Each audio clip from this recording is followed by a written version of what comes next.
ऐसे ये जो ट्रिप 1 है ये हो गया 0, और ट्रिप 1 जो मैं यूज़ करता हूँ वो माइलेज निकालने के लिए या फिर one destination to another destination का मेजरमेंट के लिए रखता हूँ।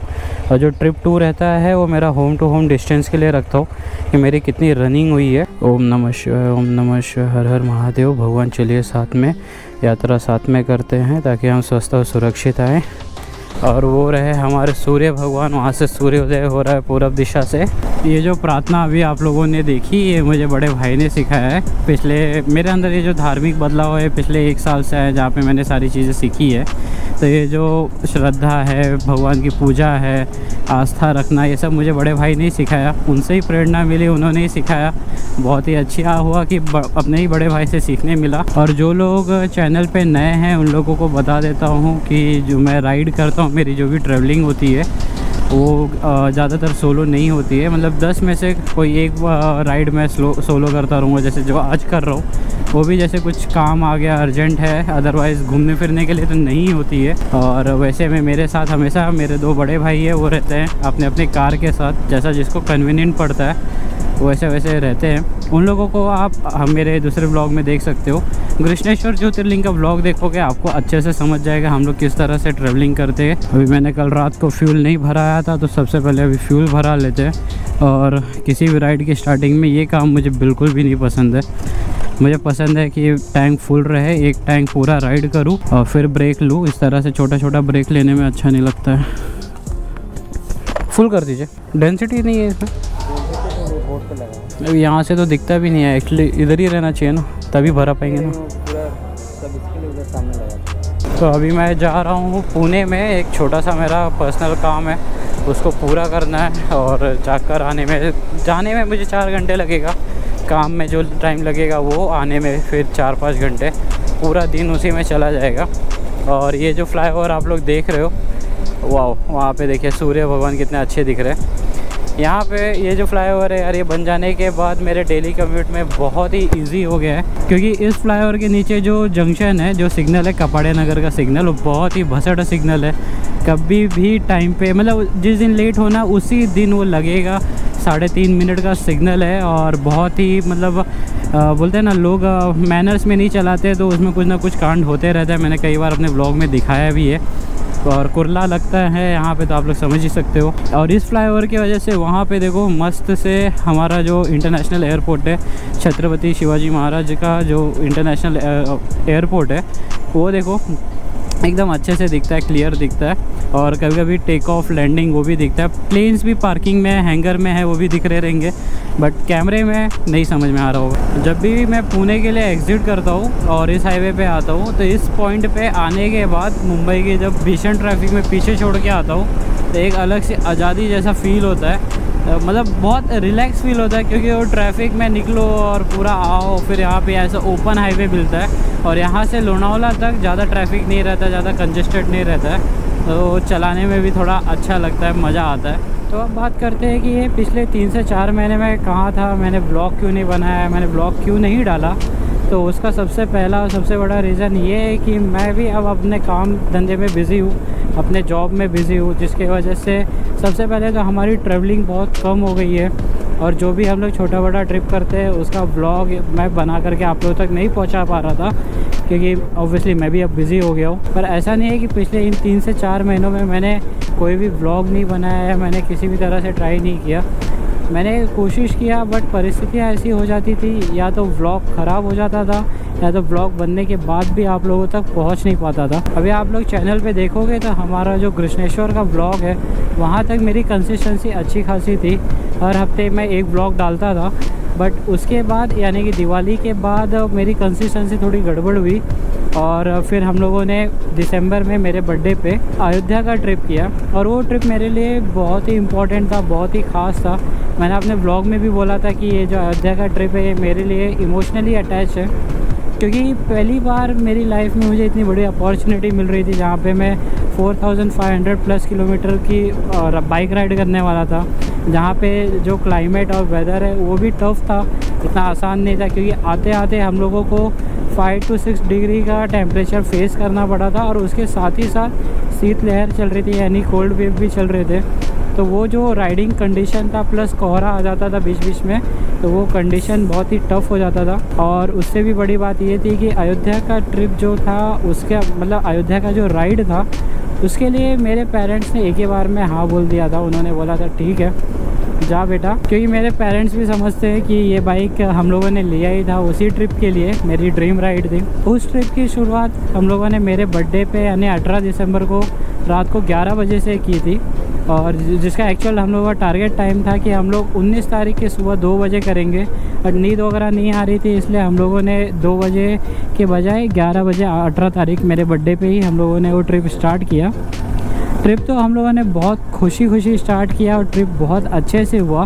ट्रिप हुआ मतलब होम टू होम, मुंबई से लेके मुंबई वापस आने तक हमारा ट्रिप बहुत ही अच्छे से हुआ। हम लोग सेफली गए, सेफली आ गए, कोई दिक्कत नहीं हुआ।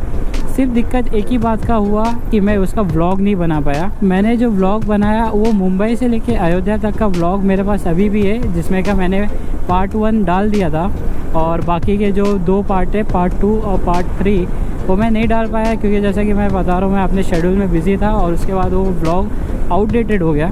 अभी भी उस व्लॉग को अगर आप लोग देखना चाहोगे, एंजॉय करना चाहोगे तो मैं डाल दूँगा, क्योंकि अभी भी उस व्लॉग से आप लोगों को रोड कंडीशन के बारे में पता चल जाएगा, वहाँ पे फैसिलिटीज़ के बारे में पता चल जाएगा, राइडिंग और ड्राइविंग एक्सपीरियंस के बारे में पता चल जाएगा।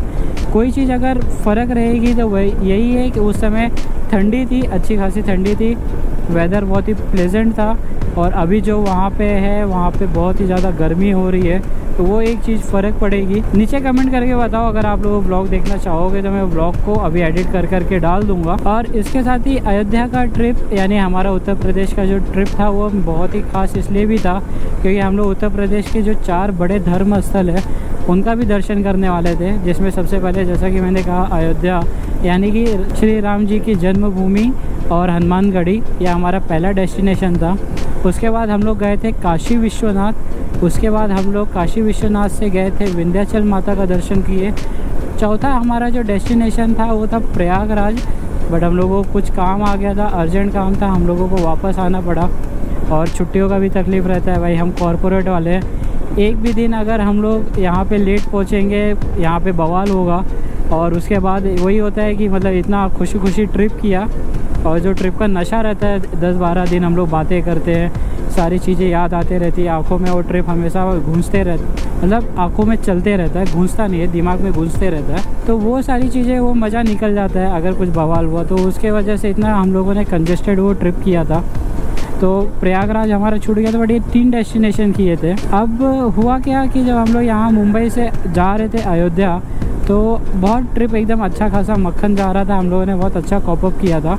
बट जैसे हम लोग कानपुर पहुँचे, रात का वक्त था, कानपुर में जैसे हम गंगा मैया का ब्रिज क्रॉस कर रहे थे वहाँ पे भयंकर कोहरा आया, और वो कोहरे की वजह से हम लोगों को रुकना पड़ा क्योंकि विजिबिलिटी एकदम ज़ीरो हो गई थी। आप लोग मानोगे नहीं कि भाई को अपने डिज़ायर की सामने जो बोनट होती है वो भी नहीं दिख रही थी। ऐसी विजिबिलिटी की वजह से हम लोगों को ब्रेक लेना पड़ा, और जब हम लोगों ने ब्रेक लिया तब मैंने अपना ये हेलमेट यहाँ पे ये मिरर पे ऐसा लटकाया था, और वही मैंने गलती की, वो बराबर से लटका नहीं था, मेरा हेलमेट गिरा तो गिरा वो कैमरे के बेस पे ही गिरा। और उस समय मैं माउनो का माइक यूज़ करता था जिसके लिए एक अडेप्टर आता है, इतना बड़ा सा अडेप्टर रहता है जो कि माइक और कैमरे को कनेक्ट करता है, और क्योंकि वो माइक के ऊपर ही गिरा तो वो अडेप्टर टूट गया, और उसके वजह से फिर मैं आगे का जो भी कवर करना था, जो भी मोटो ब्लॉग और हमारा एक्सपीरियंस आप लोगों तक पहुंचाना था वो मैं शूट नहीं कर पाया।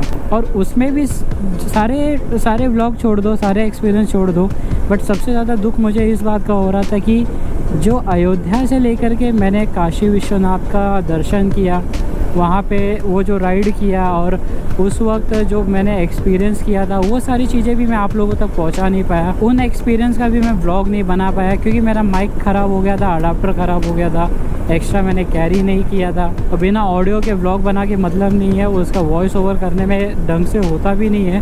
प्लस अभी जैसे मैं बाइक चला रहा हूँ तो ये जो मेरा इमोशन है, मेरा जो फीलिंग है, मेरा जो एक्साइटमेंट है और जो मेरा हालत है वो उससे आप लोग प्रैक्टिकली और ऑन द स्पॉट कनेक्ट हो गए। वो वॉइस ओवर में कनेक्ट नहीं हो सकते, वो चीज़ आ ही नहीं सकती है। तो मैं वो खिलवाड़ मुझे करना नहीं था अपने ब्लॉग के साथ, इसलिए मैंने वैसा कुछ किया नहीं। मैंने वो अपना अयोध्या पहुंचा, उसके बाद वो सीरीज़ ख़त्म हो गई। तो ये मुझे आज भी इस बात का दुख होता है कि काशी विश्वनाथ का मैंने वो व्लॉग नहीं बना पाया था।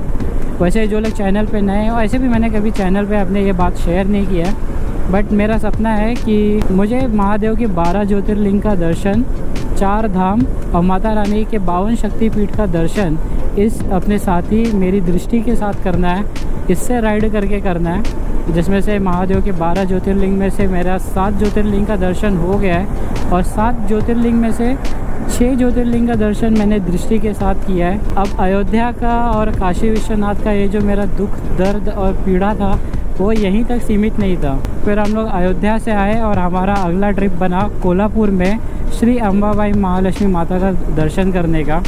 और वो ट्रिप बहुत गजब ट्रिप था। गजब इसलिए कह रहा हूँ क्योंकि हम लोगों वहाँ पे पहुँच गए, माता रानी का दर्शन कर रहे थे, तभी भी हम लोगों को ये यकीन नहीं हो रहा था कि हम कोल्हापुर में माता रानी का दर्शन कर रहे हैं, क्योंकि वो ट्रिप की प्लानिंग से लेके एग्जीक्यूशन तक सब एकदम उथल पुथल मचा हुआ था। कुछ समझ में नहीं आ रहा था क्या होगा। इनफैक्ट जैसे अगले दिन निकलना है, हम रात को सो रहे थे, तभी भी हमारा ये डिसाइड नहीं था कि अगले दिन हम लोग निकल रहे हैं नहीं निकल रहे, कौन कौन फाइनल हो रहा है कि नहीं हो रहा है। सुबह उठे तो जितने लोग डिसाइड थे उसमें से आधे लोग कट गए। फिर हम लोगों ने कार से उस ट्रिप का स्टार्ट किया, फिर आगे जाके कार ने धोखा दिया। फिर मैंने अपनी बाइक मंगाई। अब जिसने बाइक लाया उसको नहीं पता है कि मुझे व्लॉग करने के लिए क्या गियर्स की ज़रूरत है, किन इक्विपमेंट की ज़रूरत है। तो मैंने वो जो कोल्हापुर का ट्रिप किया था, वो कोल्हापुर का जो राइड किया था, वो एक टी शर्ट, एक ट्रैक पैंट और एक साधारण से जूते में किया था। क्योंकि वो जैसा कि मैंने आप लोगों को बताया कि गाड़ी का प्रॉब्लम हुआ था, हम लोगों ने दोपहर में स्टार्ट किया था, तो कंटिन्यू खींचने वाला ही ट्रिप था और बहुत ही अच्छा एक्सपीरियंस था। मैं चाहता था कि मैं उसका भी व्लॉग बना सकूं, बट वो भी व्लॉग नहीं बन पाया। ये एक और दुख मेरे ऊपर पड़ गया। अरे वाह, महादेव की कितनी अच्छी मूर्ति है। एक अयोध्या का ट्रिप और एक कोल्हापुर का ट्रिप, इस 2 नुकसान से मैं उठ ही रहा था कि तीसरा नुकसान मेरा वहाँ पे इंतज़ार कर रहा था। अभी रिसेंटली हम लोगों ने एक गुजरात का ट्रिप किया और ये जो गुजरात का ट्रिप था ये भी बहुत ही हम लोगों ने अच्छा बेहतरीन ट्रिप बनाया था।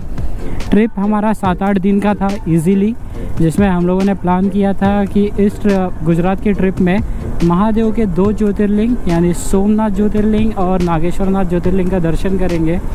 4 धाम में से एक धाम श्री द्वारकाधीश का दर्शन करेंगे।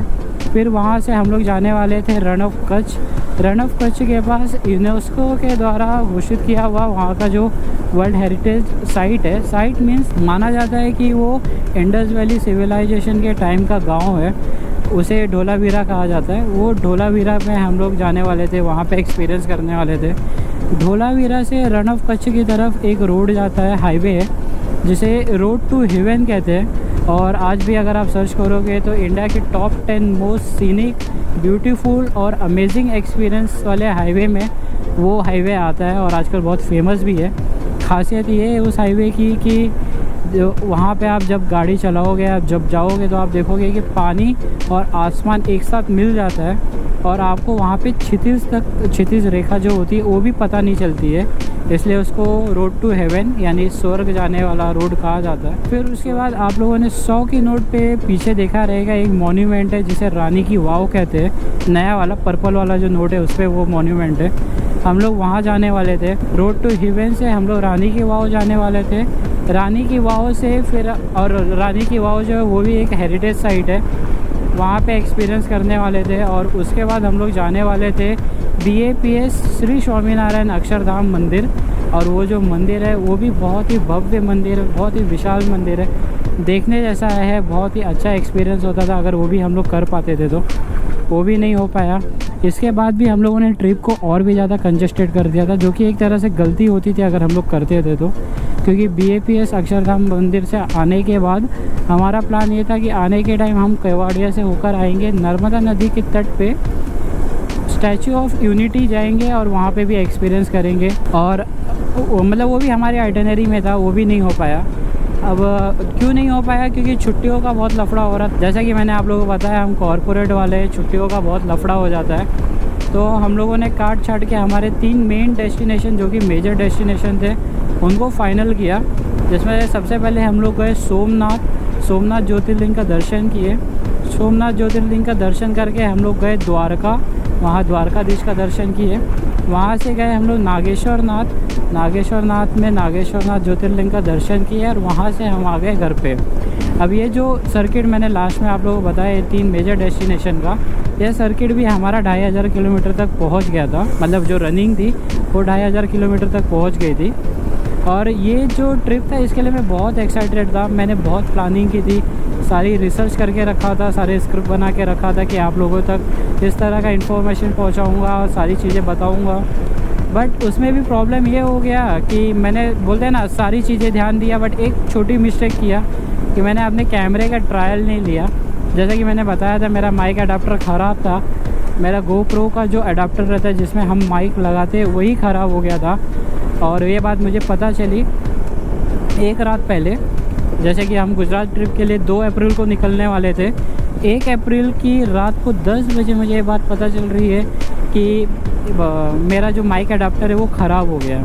अब उसको अरेंज करने के लिए, ढूंढने के लिए मैं उस रात को 1.5 घंटा बैंड्रा से लेकर के विले पार्ले तक, SB रोड, लिंक रोड और यहाँ वहाँ गली कूचे में जहाँ हो सकता था, रिलायंस डिजिटल, कोहिनूर, विजय सेल्स, क्रोमा, हर जगह पूछा बट वो मिला नहीं। तो उसके वजह से बाद में मुझे अपना सेकेंडरी कैमरा यूज़ करना पड़ा। और उसमें भी जो मैंने व्लॉग तो बनाया उसके मदद से, बट वो जो क्या बोलते हैं उसका जो अडाप्टर था उसमें भी ग्लिची साउंड आ रहा था, बहुत ज़्यादा वो ची ऐसा साउंड आ रहा था, जिसकी वजह से मैंने वो यूज़ ही नहीं किया। बाद में मैंने बोला जाने तो ये व्लॉग को भी यहीं पे, ये ट्रिप को भी यहीं पे ख़त्म करते हैं।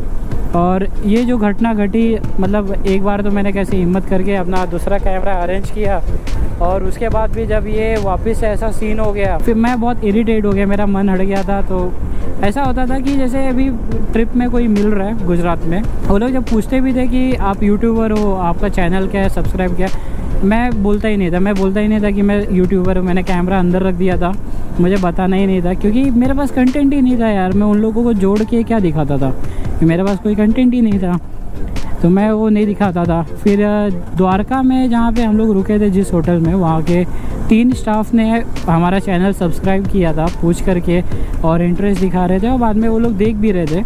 तो वो बात को ऑब्ज़र्व करके बड़े भाई ने मुझे बोला कि भाई तू ऐसा डायरेक्ट डिसीज़न मत ले, तो अच्छे से एक अपने ब्लॉगिंग गियर में अच्छे से इन्वेस्ट कर, वापस से शुरू कर, जो नुकसान हुआ सो हुआ, अभी वापस से कर और इस बार और अच्छे से कर और अच्छे से ग्रोथ होगा, टेंशन नहीं है। क्योंकि बड़े भाई बोल रहे थे मुझे कि ये तेरा एक कैरियर है, लोग तुझे इससे पहचान रहे, लोग तुझे अटेंशन दे रहे, लोग तुझसे मिलते हैं, बात करते, तो तू छोड़ क्यों रहा है। मैंने भाई की ये बात को सोचा और बोला हाँ ठीक है भाई, यहाँ से कंटिन्यू करते हैं। अब गुजरात के ट्रिप में तो जो सोमनाथ तक का रास्ता था वो तो ऐसे सिंपल हाईवे था, बट वो जो एग्ज़िट है, मतलब जो बोरीवली से हम मुंबई का एग्ज़िट करते वो मुझे बहुत साल से करना था। मतलब जब से मैंने बाइक राइड स्टार्ट किया था तब से मुझे वो एग्ज़िट लेना था। मैं कॉलेज में था, मेरे मैक्सिमम दोस्त गुजरातीज़ थे, तो वो लोग जाते आते थे तो मुझे वो शौक़ लगता था, मुझे वो सारी चीज़ें आप लोगों के साथ शेयर करनी थी। फिर वो हाईवे तो नॉर्मल था सोमनाथ तक, पर सोमनाथ तक का जो डिस्टेंस था वो हम लोगों ने 900 किलोमीटर इन 1 गो किया था, जिसमें हमारा हालत नहीं था। सब लोग काम धंधे से आए थे, 2-2 घंटा सो करके वो ट्रिप किया था। बहुत मज़ेदार ट्रिप हुआ था, वो भी एक्सपीरियंस रह गया था। अब ये तो चलो ठीक है, एक बार डाइजेस्ट हो जाता था, बट सोमनाथ से लेकर के द्वारका तक का जो वो 200-250 किलोमीटर होगा, वो जो हाईवे था वो इतना मेस्मराइजिंग था, इतना ब्यूटीफुल, इतना अमेजिंग, मतलब वर्ड नहीं है मेरे पास बोलने के लिए। वहाँ बाइक चलाने का मन नहीं कर रहा था, बस बाइक चल रही थी, ऐसा था। इतना अच्छा नज़ारा था, जैसे यहाँ पे आपको खाई दिख रही है, ऐसे ही नज़दीक में बीच था और जो गुजरात का बीच और थोड़ा रेगिस्तान टाइप बीच आपको बराबर से उसमें एक्सपीरियंस मिलेगा। वो देखने में इतना अच्छा लगता था। बाद में वहाँ पे इतने सारे विंड मिल्स है, विंड मिल मीन्स जैसे ये बोर्ड गया अभी यहाँ पे और लेफ़्ट टर्न का, इतने नज़दीक वहाँ पे विंड मिलते हैं, हम लोग देखते थे। अब जब हम गाड़ी चलाते हैं, हम उसके आसपास से जाते हैं तो हम लोग को विंड मिल उतने ऊंचे नहीं लगते, बट उसके बाजू में जाएंगे तो पता चलता है वो कितने विशाल होते हैं। तो वो सारा जो एक्सपीरियंस था, वो सब देखना, वो सब इतना अच्छा लग रहा था, बट वो भी मैं ब्लॉग में डाल नहीं पाया। तो वो भी एक चीज़ मुझे बहुत बुरी लग रही थी। उसके बाद जब हम द्वारका से निकले और नागेश्वर नाथ गए, नागेश्वर नाथ भी मतलब द्वारका के ही टेरिटरी में लगता है, तो पर वो जो रास्ता है वो हम लोगों को रियल गुजरात दिखा रहा था, कैसे वहाँ के जो पहले के लोग थे, वहाँ के गांव कैसे होते थे, उन लोगों की बाउंड्री, उनका घर का स्ट्रक्चर, ये सारी चीज़ें देखना। और गुजरात में जो मंदिर होते हैं वो भी मतलब बहुत ही अच्छे मंदिर और दूर से ही पता चलते थे, और उनका जो स्ट्रक्चर था वो बाकी सब जगह से अलग था। मैंने वो भी रिसर्च किया था कि आप लोगों तक वो नॉलेज पहुंचाओ कि हर अलग मंदिर को अलग स्ट्रक्चर होता है, वो जो उसके स्ट्रक्चर होते हैं वो उसका नॉलेज पहुंचाने का। मम्मी का कॉल आ रहा है, थोड़ी देर में मिलता हूँ। अभी गुजरात ट्रिप का जो हमारा एक्सपीरियंस था राइडिंग या ड्राइविंग करने के लिए, वो जो कंडीशन था वो हमारे लिए अभी तक के लिए सबसे चैलेंजिंग और टफ़ था, क्योंकि हमारा जो ट्रिप था वो बहुत ही कंजेस्टेड था, हम कहीं पे रुक नहीं पाते थे। हम लोग यहाँ से भागा भागी करके गए, हम लोग सोमनाथ पहुँचे, सोमनाथ में हम लोगों ने स्टे किया। सुबह हम लोगों ने सोमनाथ में दर्शन किया, दर्शन करते करते 1 बज गए। अब सोमनाथ ज्योतिर्लिंग में क्या होता है, 1 बजे के बाद भगवान मतलब वहाँ पे द्वार बंद कर देते हैं, मंदिर से बाहर कर देते हैं, तो हम लोग वहाँ पे ज़्यादा रुक के एक्सप्लोर नहीं कर पाए। फिर वहाँ से हम लोगों को शाम को द्वारका का दर्शन करना था, फिर हम लोगों ने भागा भागी किया और वहाँ से हम लोग द्वारका पहुँचे। द्वारका पहुँचते पहुँचते हम लोगों को 7 सवा 7 बज गया। अब वहाँ पे हम लोगों ने दर्शन किया और द्वारकाधीश का दर्शन हुआ, और दर्शन करते करते हम लोगों को 8 बज गया। तो उसके बाद वहाँ पे 8 नहीं 9 बज गया था प्रॉपर, हाँ मंदिर बंद हो गया था, 9 बज गया।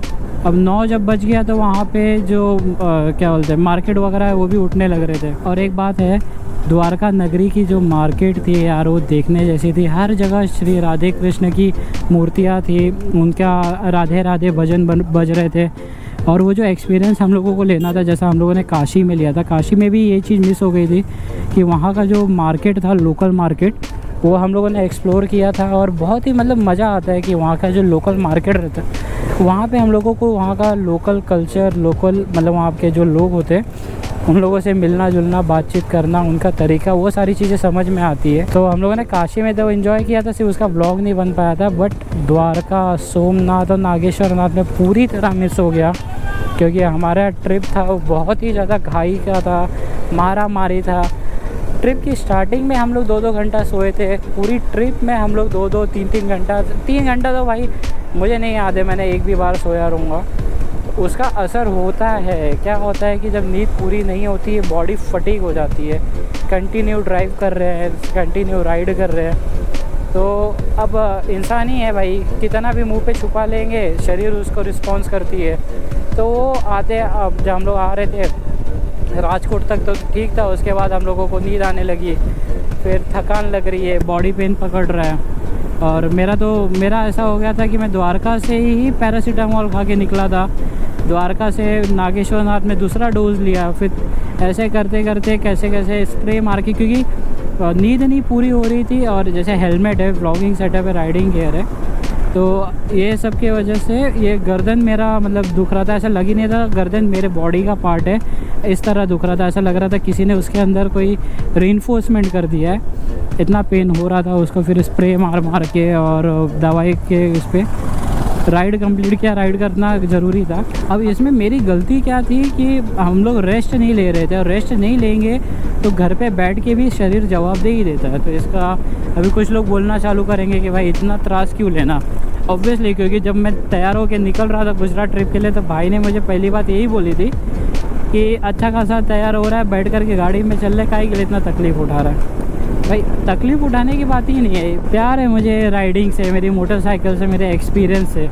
मैं इस बाइक राइडिंग से बहुत सारी चीज़ें सीख गया हूँ। और एक तो ये बाइक राइड और एक बड़े भाई, इनके वजह से मैंने एक चीज़ सीख ली है, मैं जिद से अब सब्र रखना सीख गया हूँ। इसमें बड़े भाई का बहुत ही बड़ा हाथ है, उन्होंने ही मुझे ज़्यादातर बोलते हैं ना कंट्रोल करना, सेल्फ़ कंट्रोल करना सिखाया और वो सारी चीज़ें।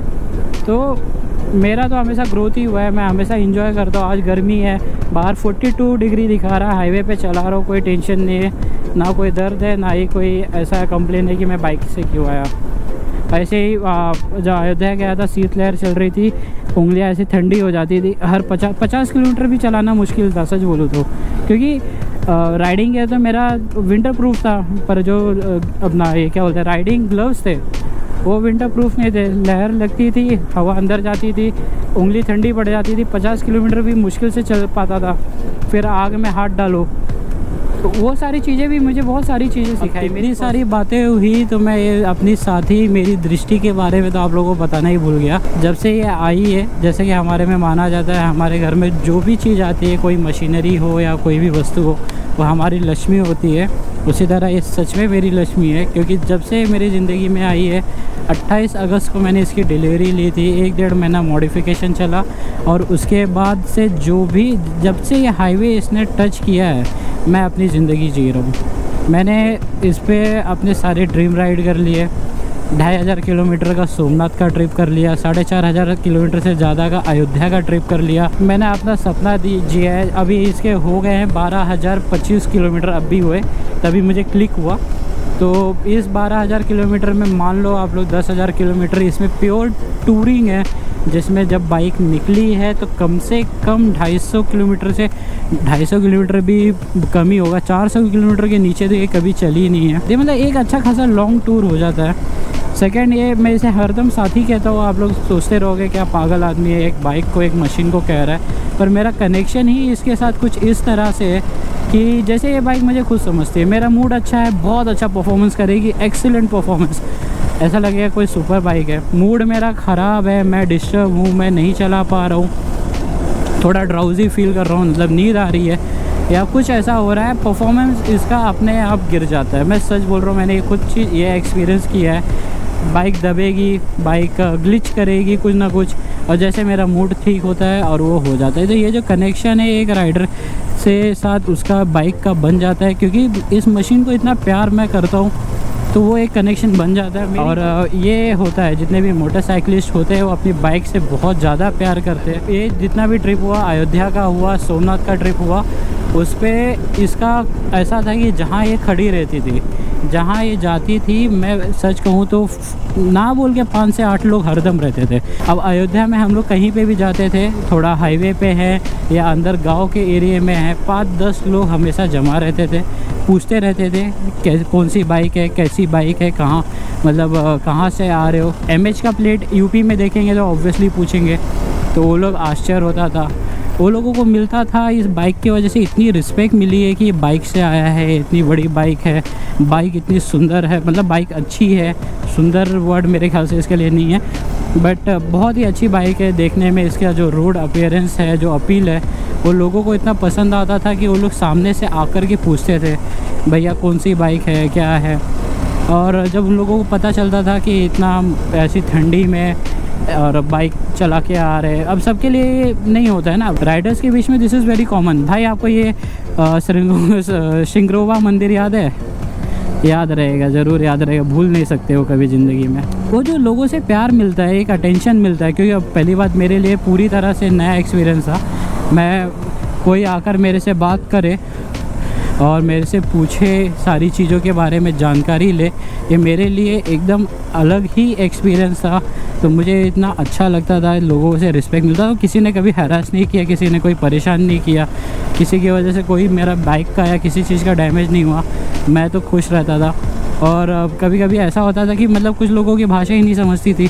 अब हम लोग उत्तर प्रदेश में गए थे तो कुछ भोजपुरी है, अवधी है, कुछ मिक्स बोल रहे हैं, तो वो चीज़ों में जब मुझे नहीं समझता था तो बड़े भाई हैंडल करते थे कि उनको वहाँ की भाषा बहुत अच्छे से आती है, और वो उनका कम्युनिकेशन मेरे से लाख गुना अच्छा है, बहुत अच्छे से बात करते हैं, तो वो हैंडल करते थे। बट उनका जलवा गुजरात में नहीं चलता था कि गुजराती हम दोनों को नहीं आती है। वो गुजरात के सारे भाई क्या बोलते थे हम लोगों को जल्दी नहीं समझ में आता था, कुछ कुछ तो एकदम टफ गुजराती बोलते थे, तो हम लोग गेस भी नहीं कर पाते थे, तो हम लोगों को वहाँ पे अवॉइड करना पड़ता था। ये क्या कर दिया, अरे जंक्शन बंद कर दिया, बाइक निकल जाएगी, निकल जाएगी, हाँ निकल गई। अब मुझे नहीं पता क्या है, हम लोग अवॉइड करते थे। अवॉइड इसलिए करना पड़ता है क्योंकि रोड पे मिलने वाला हर अनजान आदमी ज़रूरी नहीं है सही हो, प्यार से ही मिल रहा हो, कभी कभी कुछ गड़बड़ भी हो सकता है, और रूरल एरिया है तो वो भी देखना पड़ता है कि। पर एक एक्सपीरियंस मेरा उत्तर प्रदेश में बहुत ही अच्छा रहता था, मज़ा आता था।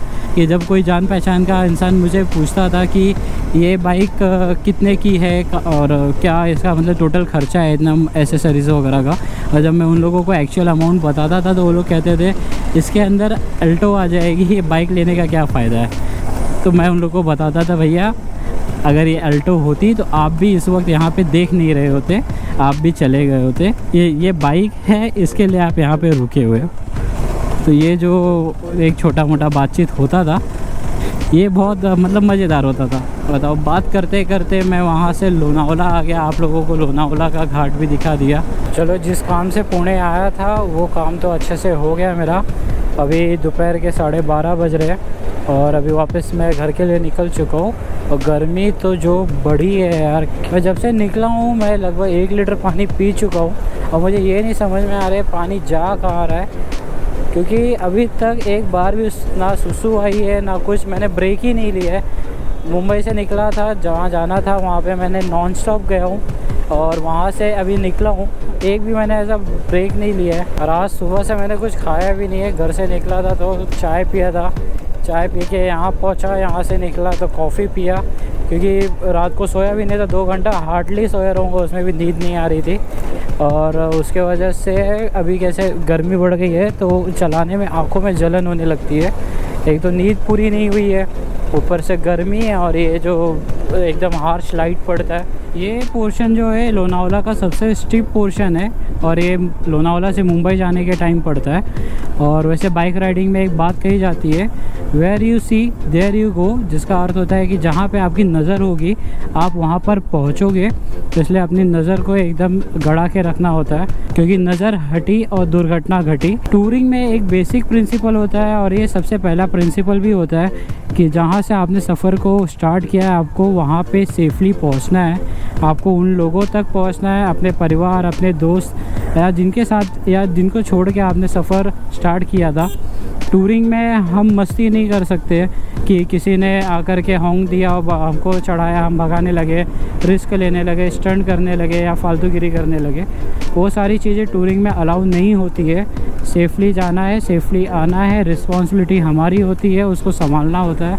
क्योंकि जब आप टूरिंग पे निकलते हो तो आपके ऊपर बहुत सारी जिम्मेदारियाँ होती हैं। सबसे पहली जिम्मेदारी आपकी खुद की होती है, फिर आपके सपनों की जिम्मेदारियाँ होती है कि आप बाइक लेके निकले हो, टूरिंग कर रहे हो, अलग अलग जगह पे जाके एक्सप्लोर करना है, अलग अलग जगह पे जाकर के लोगों को मिलना है और अपनी एक पहचान बनानी है।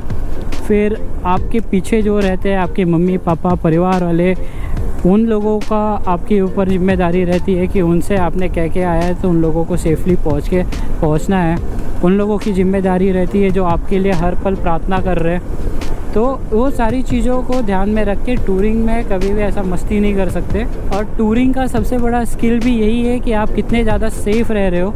आपने कोई डिस्टेंस कितना जल्दी कवर किया वो मायने नहीं रखता है, बट आप कितना सेफली उस डिस्टेंस को कवर कर रहे हो वो ज़्यादा मायने रखता है। और वही आपको एक राइडर बनाता है, मोटरसाइकिलिस्ट राइडर बनाता है। बस यही एक बात आप लोगों से कहनी थी। इसी के साथ इस व्लॉग को यहीं पे एंड करते हैं। आज आप लोगों ने इतने दिनों के बाद मेरा व्लॉग देखा और मेरी बातें यहाँ तक सुनी और अपना प्यार दिखाया, इसके लिए धन्यवाद। इसी तरह बने रहिए चैनल पे, मेरे व्लॉग पे हमेशा अपना प्यार दिखाते रहिए और सपोर्ट कीजिए। मिलते हैं अगले व्लॉग में जल्दी।